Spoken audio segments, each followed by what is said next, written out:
the book is in very capable hands, in Mark Forster's hands. The very first time I met him, and we talked for a couple of hours, I walked away pretty much convinced of his vision for this film. You know, he really wanted to show something to the audience that had never been shown before. And there was this kind of,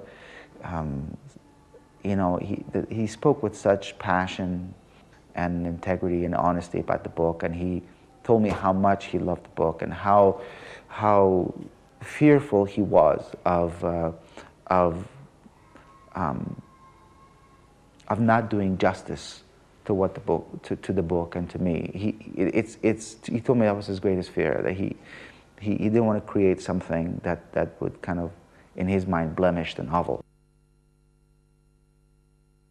When you write a novel, it's such a solitary undertaking.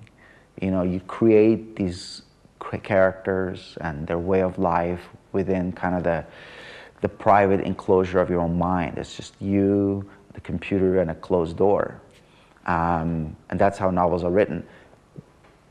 A movie is a collaboration. You know, it's a completely different animal. And to see, for me to be here on the set and to see all of these, you know, like 200 or some odd people just so unabashedly committed to turning this very private creation of mine into a visual experience for everybody else is very unique.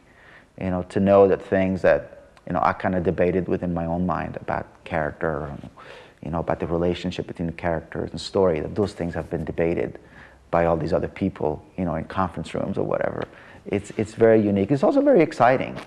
It's very exciting to see what another artist can do visually with, you know, their visual interpretation of your thoughts and musings. So it's a unique experience. David had his job cut out for him. I mean, I, in some sense, I didn't envy him because I didn't make his life easy. I mean, this is a novel that structurally is a challenge. You know, there are flashbacks, characters age a lot.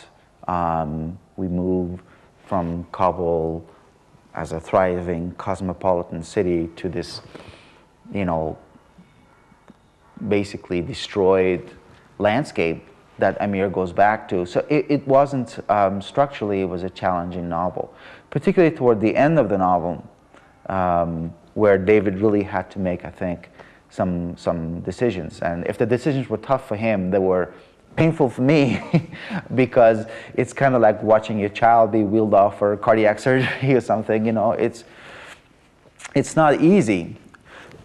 But after a lot of talk and after reading his, I think, second draft of the script, I saw the wisdom of why he had made the decisions he had made and how we could still convey at the end of the film the same emotional journey that the readers had at the end of the novel without necessarily just kind of Xeroxing exactly what happened in the novel and putting it on the screen.